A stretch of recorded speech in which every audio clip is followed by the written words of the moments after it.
everybody. I will not keep this for very long because I want to hear about some of the wins that you had on our snow days, some of the contacts that you made. So I would love to get into that. But before we do that, I am covering chapter 4. So if you're reading along, this is the chapter that said the man didn't look right. And it starts off with this really compelling medical story about a nurse who instinctively senses something is wrong just by the way he looks. And the subtle cues were like skin tone and breathing and other things like that. But what it tells us is that our brain can detect patterns unconsciously, right? So it's that feeling, it's that gut. And they have several other stories that kind of allude to this kind of thing, like a military person who saw a blip on the screen and just knew it was something other than friendlies in the air. And then, museum curators, you can tell the difference between real and counterfeit, even though they look exactly the same. So, what's interesting about that is like, sometimes you just know, right? So it's the subconscious. So good morning, Ambir. It is huddle time. You're welcome to join us. Oh, So, sure. okay. So, but it is the subtleness that comes into play, right? So it's that gut feeling that we get, that prediction machine. It's that unconsciousness that kind of, just runs in us. How many of y'all have been in the car and you're intended to stop by a particular place, and next thing you know, you're home? Because your unconscious behavior has just taken you right down the path that you typically go, and your unconsciousness has taken you. Or if you move, Bobby, how many times have you tried to go to Wiley from the office? It Too many to just think, count. And I yeah. already had this issue this morning with making water in my coffee maker, walking away, and then now having a huge mess to go clean up. So yeah, so the point here is that the unconscious mind can kind of take over. This is what makes our habits, especially the ones we want to change, dangerous. And I know that sounds like a big word, but habits form because your actions come under the direction of your automatic and unconscious mind. Automatic and unconscious. You're like, I can't help myself. Well, that's because it is automatic and unconscious in the works, right? So, in order for us to kind of start the process, it's the first law of behavior change. We have to make it obvious. Make it obvious. So, I alluded to this a little bit yesterday. Part of it is just vocalizing when you recognize the behavior, making yourself consciously aware. We've talked about, many of y'all were on the call when I talked about affirmations. When you vocalize this, you are bringing in more senses into the awareness part of your behavior change that you want to acknowledge it first, right? We have to know that it is there before we can take it from unconscious to conscious, right? Because our habits run on those autopilots. Some of those are good, some of those are bad, some of them could use some improvement, right? But you can't really change what you can't see, or you can't hear, or you can't acknowledge. So it's important for you to, one, acknowledge what that behavior is that you want to change, right? If you have to acknowledge the fact that you like to roll over in the bed because it's warm and it's cold outside. You have to say to yourself before you go to bed that even if the bed is warm, I'm going to get out of bed to get to the office early, to get to my workout, to do my prayers and meditation, to do my affirmations in front of the mirror, right? You have to be aware of what you want to do, right? So the first step to that change is actually awareness.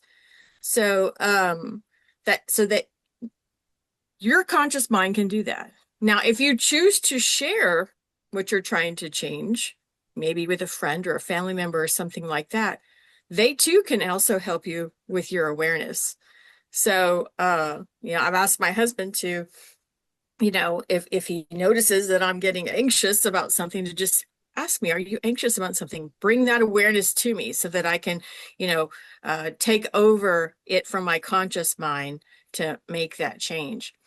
One of the techniques for that is called pointing and calling. And so there was this great story about a Japanese rail worker who would verbally announce, people to stay alert. So he would literally point and call it out, right? To verbally acknowledge that, that it was all clear, right? The doors are closing, it's all clear. And it is that pointing and calling, the conscious act of one, I'm looking, two, I'm acknowledging it by touching it, right? And, by pointing and saying, this is an actual thing. When those things took place, it actually helped the safety overall for the railway because they were able to, one, he would say it, he's looking, he says it, and then suddenly he's looking and something's not clear. So he was able, because he engaged more than one of his senses, it became more of an awareness of the safety for the actual railway. They were able to increase the safety of the actual railway, right? So you can apply this to your own life, when like what I do when I'm feeling anxious, I will say it and I give it its moment. So I am consciously aware that I'm feeling, and I say this, I keep bringing up this because this is something that I have continually dealing with myself, was anxiousness, and it was just underlying. And it would eat at me, and then it would change my mood, and then my family was affected by it. So by me vocalizing that, I've been able to consciously make it aware. The period of anxiousness is shortened because I've acknowledged it.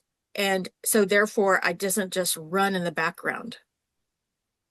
So you might take like have yourself a little habit scorecard, maybe write down the habit or the action that you're doing, like waking up, checking the phone, getting your coffee, Daniel, right? Figure out which ones are good, which ones are bad, and which ones are neutral, right?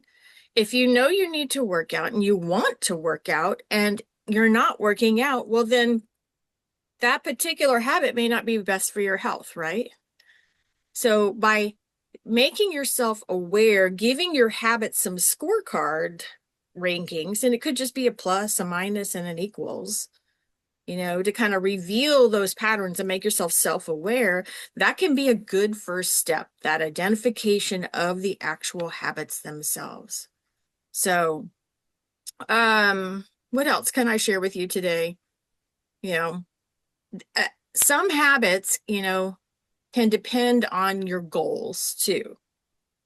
So if your goal is to eat better, maybe you're looking for weight loss, maybe you're looking for weight gain, maybe you're looking for muscle build. So what you eat, which might be in someone else's good behavior habits, might be different than the other person's because the end goal is different.